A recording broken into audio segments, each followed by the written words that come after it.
안녕하세요. 111페이지 거래계약 체결할 차례죠. 제가 감기가 좀 걸려가지고 목에 발음이 잘 안 나오는데 양해 좀 해주시기 바랍니다.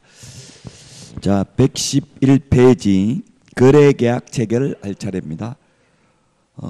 여러분들도 건강관리 잘 하시기 바랍니다. 이제 얼마 남지 않았는데 남은 기간 동안 페이스 관리를 잘 하셔야 됩니다. 자, 111페이지 거래계약의 체결입니다. 1번에 보니까 계약 성립은 당사자 간의 의사표시 합치로 계약은 성립합니다. 계약서 작성이 계약 성립 요건은 아닙니다. 구두로 해도 계약은 유효할 수 있습니다. 다만 공인중개사법에서는 반드시 계약서를 작성하도록 의무화하고 있습니다.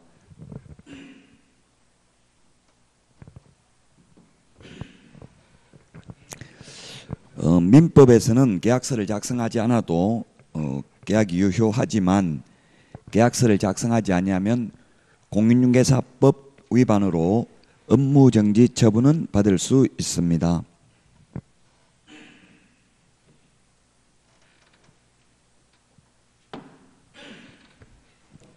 이번에 계약서 작성 요령인데 1번 계약서 서식입니다.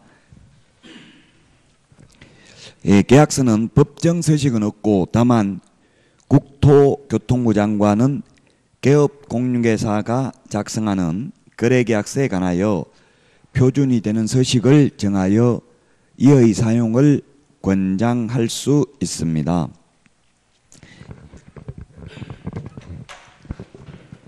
법정 서식 없는 것,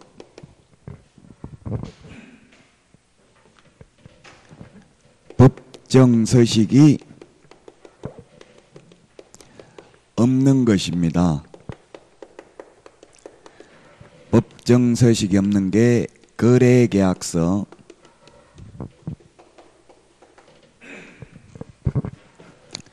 그 다음에 두 번째 금인계약서가 있고요. 그 다음에 공동사무소 설치 신고서라는 법정 서식이 없습니다.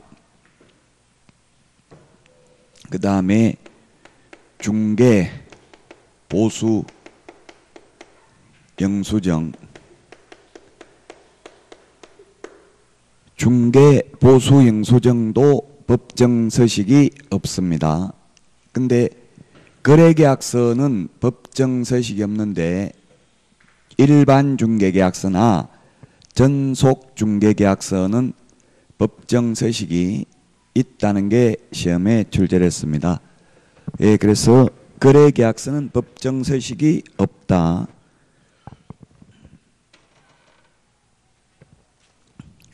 자, 그 다음에 2번 계약서 작성 요령입니다. 계약서 용어는 문구 해석을 둘러싸고 다툼이 생길 여지가 없는 표현상 명확한 용어를 사용해야 됩니다. 그리고 문자는 한글이나 한자로 표기를 하고 숫자는 한글 또는 한자로 표기하고 아라비아 숫자를 병기하는 것이 좋다. 예, 아라비아 숫자만 적으면 안 되죠. 숫자를, 그래서 우리 은행에 돈 찾을 때에도 1천만 원 이렇게 합니다. 그냥 1,000만 원만 하면은 이걸 숫자를 4로 바꿀 수도 있고 9로 바꿀 수도 있을 것입니다. 자, 그 다음에 3번 계약서 기재사항입니다. 교환계약에서는 공인중개사법에서 정한 필요적 기재사항과 부동산 등기 특별조치법이 규정하고 있는 필요적 기재사항이 모두 기재되어야 합니다.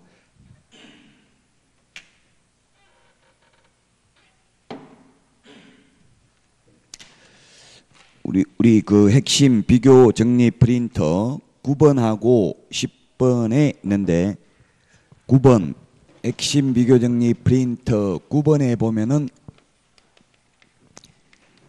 계약서 필요적 기재사항이 있습니다.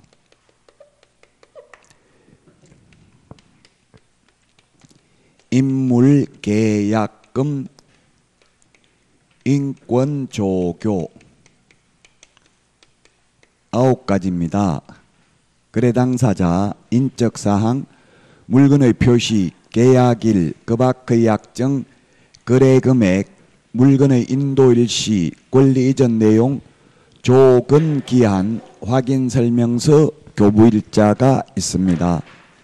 그 다음에 10번에 보면은 우리 핵심 비교정리 프린터 10번에 보면은 금인계약서 필요적 기재사항이 있습니다. 금인계약서 필요적 기재사항은 땅 모가지, 개 대가리, 중이 좋아한다. 이 6개가 필요적 기재사항입니다. 당사자, 목적 부동산, 계약연월일, 대금 지급관계, 개업 공인중개사, 그 다음에 조건기한이 있을 경우 조건기한. 그래서 교환계약인 경우에는 이 2가지가 다 기재됩니다. 매매인 경우는 금인을 받지 않기 때문에 9번에 있는 계약서 필요적 기재사항만 기재되면 될 것입니다. 자, 4번에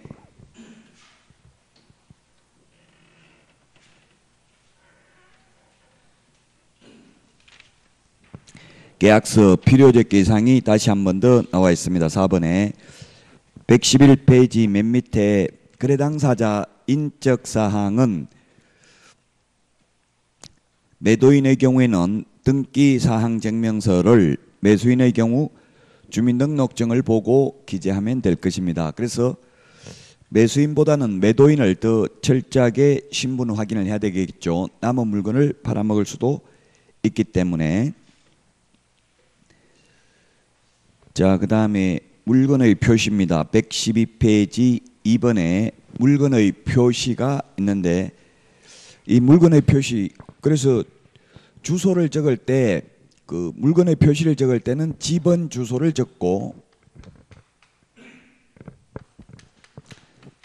그 다음에 그 인적사항을 적을 때는 도로명 주소, 2가지를 다 적습니다. 물건의 표시는 집은 주소를 적고, 인적사항 적을 때는 도로명 주소를 적고 있습니다. 지금 현재.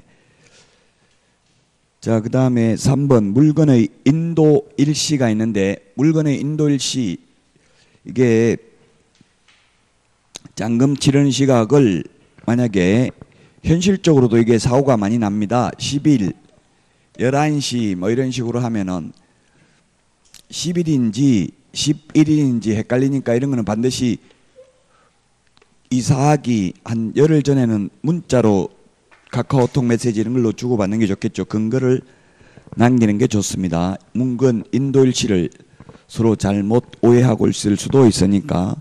그 다음에 권리 이전 내용, 예를 들면 융자 대출을 인수조건부로 할 건지 대출 다 갚을 건지 이런 것들을 적어야 될 것입니다. 그 다음에 5번 거래가격, 계약금, 중도금, 잔금 등을 명확하게 표시하고 지급장소 및 지급시기를 표시를 해야 된다. 반드시 시험에 계약금, 중도금, 잔금을 나누어서 지급하여야 한다. 이렇게 시험에 나온 적도 있습니다. 반드시 나누어서 지급할 필요는 없습니다. 일시불로 다 주고 살 수도 있기는 합니다. 그 다음에 1번 계약금은 증약금, 위약금, 해약금의 성질을 갖는다. 그리고 계약금은 통상 10%다. 통상 10%이기 때문에 만약에 매매대금에 비해서 50%의 계약금을 지급하였다면 10%는 계약금이고 나머지 40%는 중도금으로 본다는 판례가 있습니다. 당사자 간에 약정이 없으면 계약금은 해약금으로 추정됩니다. 그래서 계약금을 받은 사람은 그 배액을 상환하고 계약금을 지급한 사람은 그 계약금을 포기하고 계약을 해제할 수 있습니다. 자, 그 다음에 중도금입니다. 중도금. 중도금을 지급하게 되면은 이행의 착수에 해당하게 되므로 계약을 해제할 수 없습니다. 그래서 지금 현업에서도 보면 임대차인 경우에는 중도금 지급을 하지 않고 바로 계약금, 잔금만 지급하는 경우가 있는데 가급적이면 중도금을 지급하는 게 좋습니다. 만약에 중도금 지급하러 오기가 힘든 경우에는 계약금 1,000만 원 주면서 500만 원은 계약금이고 500만 원은 중도금으로 하기로 한다 이렇게 적으면 되겠죠. 중도금을 지급해야 계약을 깨를 수가 없습니다. 해제할 수가 없습니다. 자, 그 다음에 그 4번에 우리 등기법에서 인감증명서, 매도용 인감증명서 같은 것 유효기간 3개월입니다. 3개월. 우리 핵심 비교 정리 프린터 3개월을 한번 찾아보시면 3개월이 43번에 보면 몇 번에 있습니까? 유효기간 3개월이라는 말이 6번에 있죠. 6번. 43번에 6번 등기 신청 시 등기 신청할 때 매도용 인감증명서 유효기간은 3개월입니다. 자, 그 다음에 기타 급악의 약정. 급악의 약정은 가급적이면 현업에서는 기타 약정은 하지 않는 게 좋습니다. 현업에서는. 왜냐하면 특약이잖아요. 특약. 특약이라는 것은 특별한 약속이고 일반 규정이 있는데 그 일반 규정에 다르게 특별히 약속을 하면 둘 중에 누군가가 불리하겠죠. 그러면 계약이 깨질 가능성이 많습니다. 그래서 여러분들은 현업에서는 가급적이면 특약을 안 하는 게 좋고요. 과실의 기속입니다. 그 과실의 기속이라는 것은 예를 들면 전형과실, 법정과실이 있는데 월말에 월세 들어오는 게 있습니다. 그런데 15일 날 잔금을 치르는 경우에는 이미 지나간 것은 매도인이, 그 다음에 남은 부분은 매수인이 가지면 됩니다. 그런데 특약으로 양도일이 속한다의 차임은 매수인이 갖기로 한다 또는 매도인이 갖기로 한다 이렇게 특약을 맺으면 되기는 한데 굳이 그렇게 개업공개사가 나서서 특약을 맺을 필요는 없습니다. 113페이지 담보책임입니다. 담보책임은 법정책임이며 무과실책임입니다. 따라서 계약서에 기재되지 않아도 책임을 물을 수 있습니다. 그러나 강행규정은 아니므로 당사자 특약으로 배제할 수 있습니다. 부동산은 6개월 안에 담보책임 물을 수 있죠. 잔금 치르고 나서 6개월 안에는 매도인 담보책임을 물을 수 있습니다. 위험부담은 민법은 채무자주의를 채택하고 있고요. 자, 그 다음에 5번 조세공과금 부담 정상관계인데 세금 이런 게 좀 문제가 되고 있는데 뭐냐면 재산세, 종부세는 6월 1일 기준으로 6월 1일 하루만 가지고 있으면 1년분 재산세, 종부세 다 내야 되죠. 그래서 매수인의 경우에는 6월 1일 이후에 6월 2일, 6월 3일 이렇게 취득하면 매수인이 부담을 안 할 겁니다. 그래서 이 부분을 알고는 있어야 됩니다. 개업공개사가. 근데 굳이 보유 관련 조세를 설명할 의무는 없죠. 개업공개사는 취득 관련 조세만 설명하면 됩니다. 자, 그 다음에 매매 비용은 균분이 원칙입니다. 균등하게 부담하는 게 특약이 있으면 특약에 따르면 되겠습니다. 자, 그 다음에 그 7번의 서명 및 날인인데 서명 및 날인하는 것은 서명 및 날인 서명 및 날인하는 것은 오직 거래계약서와 확인 설명서밖에 없습니다. 거래계약서와 확인 설명서 두 개밖에 없습니다. 이 외에 모든 서류는 서명 또는 날인합니다. 나머지는 이 두 개만 서명 및 날인하는데 서명 및 날인은 개업 공인중개사가 서명 및 날인해야 됩니다. 그 다음에 법인인 경우에는 대표자, 그 다음에 분사무소의 경우에는 책임자가 서명 및 날인해야 됩니다. 그리고 당해 업무를 수행한 소속 공인중개사가 있다면 소속 공인중개사도 개업 공인중개사와 함께 서명 및 날인하여야 합니다. 자, 그 다음에 부동산 거래 전자계약 시스템입니다. 이 전자계약 시스템에 대해서 시험에 올해 처음으로 한 문제는 출제될 겁니다. 올해 처음 출제된다라고 했습니다. 자, 전자계약 시스템 1번, 동그라미 1번. 본인 명의의 휴대전화가 없으면 전자계약 체결이 불가능합니다. 다른 사람 이름으로 되어 있는 건 안 됩니다. 휴대폰 본인 인정을 해야 됩니다. 그리고 대리인도 안 됩니다. 반드시 본인만 가능합니다. 자, 그 다음에 이번에 전자계약을 사용하려면 개업 공인중개사는 회원으로 반드시 가입되어야 하지만 거래 당사자는 회원 가입을 안 해도 전자계약 시스템 이용이 가능합니다. 그 다음에 전국적으로 시행되고 있고 주택, 상가, 오피스텔, 토지 모두 다 전자계약이 가능합니다. 4번에 매매뿐만 아니라 전월세도 전자계약이 가능하고요. 그 다음에 5번 개업 공인중개사를 통한 중개거래에 한하여 전자계약이 가능하고 거래 당사자 직거래인 경우는 전자계약 체결이 불가능합니다. 자, 그 다음에 6번에 법인도 전자계약 체결이 가능한데 법인의 경우에는 회원 가입을 먼저 해야만 됩니다. 자, 그 다음에 114페이지 동그라미 7번 대리인은 전자계약 체결이 불가능하다고 했습니다. 반드시 본인만 가능하고요. 그 다음에 그 전자계약 동그라미 8번 이용했을 때의 혜택입니다. 경제성, 편리성, 안전성입니다. 그래서 한마디로 말하면 매수인, 임차인에게만 직접적인 혜택은 있습니다. 그러면 매도인이나 개업공개사에게는 직접적인 혜택은 없습니다. 그렇지만 개업공개사는 거래 사고를 방지할 수 있기 때문에 남은 물건을 팔아먹는다든가 이런 것을 방지할 수 있기 때문에 거래의 안전을 확보할 수 있기 때문에 유리하다고 봐야 되겠죠. 자, 그래서 경제성이라고 되어 있는데 대출 우대금리를 적용하고 등기 대행 수수료를 30% 등기 보수 대행 보수를 30% 절감할 수 있고 그 다음에 부동산 서류 발급을 최소화한다.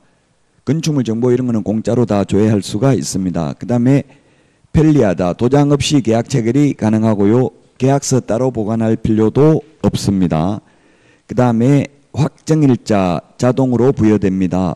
부동산 거래 신고도 자동으로 부여되니까 따로 하러 갈 필요 없습니다.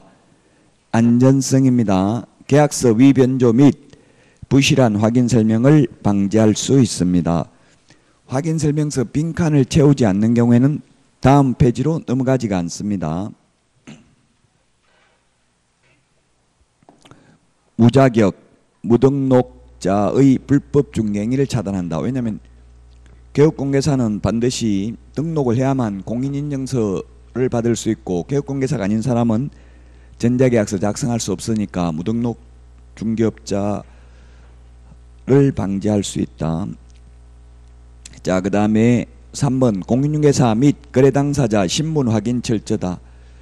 개업공개사는 이게 여기서 공인중개사란 개업공개사를 의미하는 겁니다. 사실 제가 이게 마음대로 적은 게 아니라 그 전자계약 시스템 홈페이지에 있는 내용을 그대로 제가 옮겨 적은 겁니다.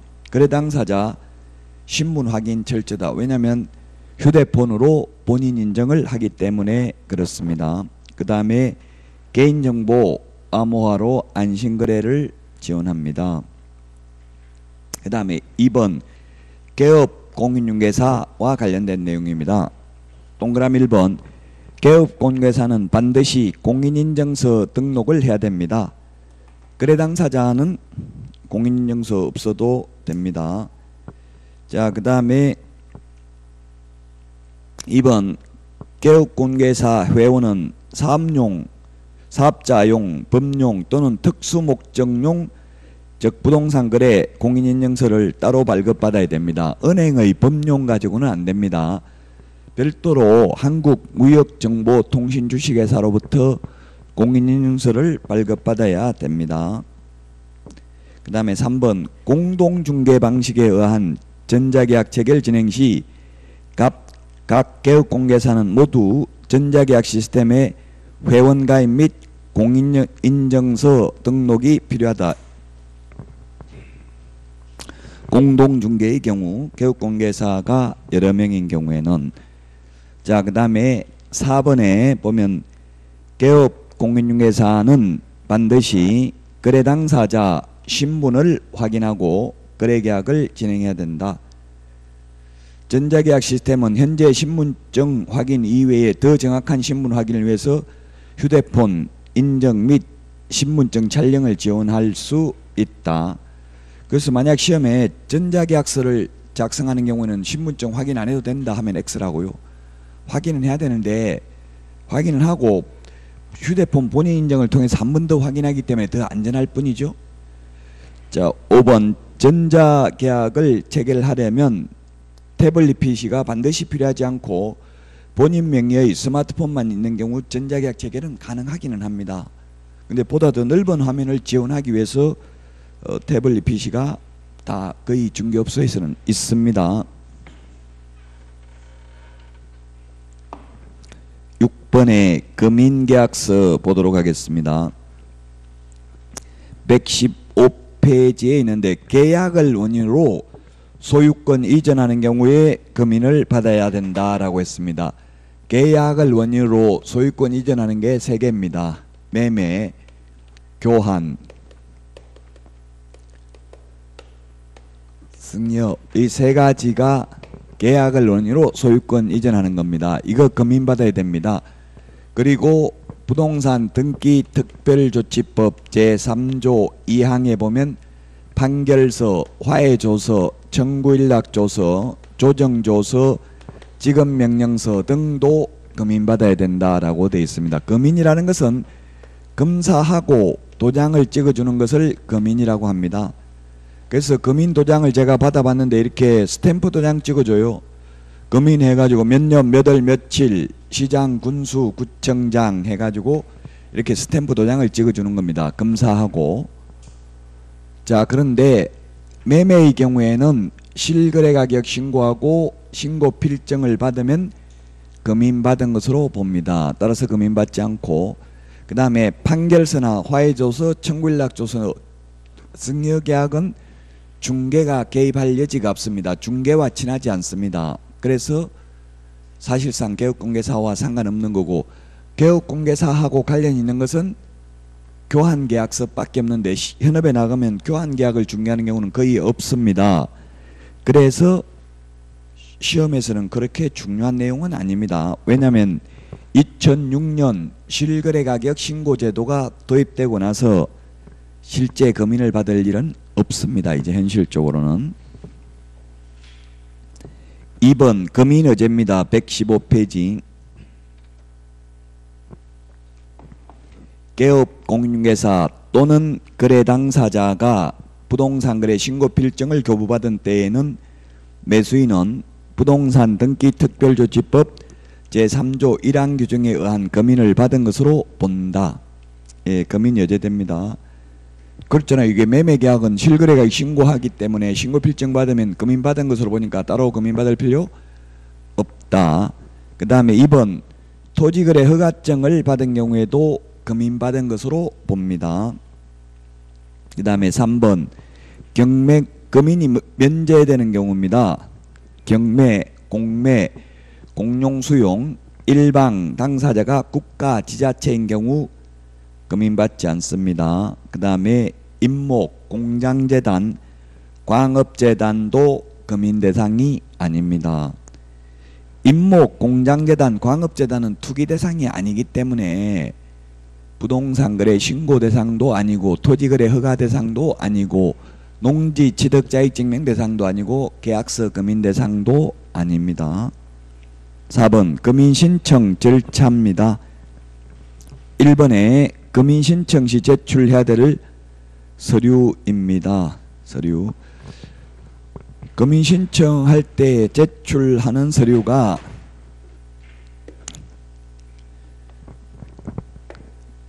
저도 금인을 받아봤는데 옛날에, 지금은 현실적으로 금인 받는 일은 거의 없습니다. 매도인, 매수인이 있고 개업 공인중개사가 있으면 계약서를 보통 이렇게 세부 작성을 합니다. 그러면 매수인은 다시 두 부를 더 복사해도 되는데 현실적으로 금인 받으러 가는 계약서를 법무사들이 다운계약서를 적어줬습니다. 옛날에는 보면. 그래서 이 계약서를 이렇게 세 통을 가져가면 시장군수구청장이 한 통은 금인 도장 찍어가지고 돌려줍니다. 돌려주면 이게 등기소에 등기 원인을 증명하는 서면으로 제출을 합니다. 그러면 등기관이 이 계약서에다가 등기필 도장 찍어서 다시 돌려주면 그게 바로 등기필정, 등기권리증, 집문서, 땅문서, 지금은 등기필 정보라고 하죠. 그리고 한 분은 시장군수구청장이 보관을 하고요. 한 분은 관할 세무서에 송부해서 과세 자료로 활용하도록 합니다. 세 통을 가져가서 금인 받으러 가면은 이게 금인계약서에 기재되는 금액이 바로 취득세 신고가액입니다. 옛날에는 취득세는 신고가액을 가세 표준을 하죠. 다만 신고가액이 지방세 시가 표준액에 미달하는 경우에는 지방세 시가 표준액을 가세 표준으로 한다. 지방세법에 보면 그렇게 되어 있습니다. 자, 그 다음에 거기에 디귿에 보면 소재지가 2개 이상인 경우 시군구 숫자 더하기 한 통의 일부의 사본을 더 제출해야 된다. 예, 그렇습니다. 만약에 서울특별시 종로구에 있고요, 부동산이. 그 다음에 경기도 군포시에도 있는데 이것을 하나의 계약서에다가 거래를 다 하는 경우, 둘 다 적는 경우, 이런 경우는 종로구청장에게 금인받을 수도 있고 군포시장에게 금인 신청할 수도 있습니다. 원래 부본을 2통만 제출하는데 둘 이상의 시군구에 걸쳐 있는 경우는 시군구 수 더하기 한 통의 부본을 더 제출해야 됩니다. 그러면 한 통 남는 부본, 이거는 만약 종로구에 금인을 신청했다면 한 부 남는 것은 군포시 관할 세무서에 송부해서 과세 자료로 활용하도록 합니다. 지금 이거 시험에 잘 나오지 않습니다. 왜냐하면 2006년부터 실거래가격 신고제도가 도입됐기 때문에 현실적으로 금인받을 일은 없습니다. 동그라미 2번 금인 신청자는 계약 당사자 중 1인이나 그 위임을 받은 자, 계약서를 작성한 변호사, 법무사, 개업 공인중개사가 금인 신청할 수 있습니다.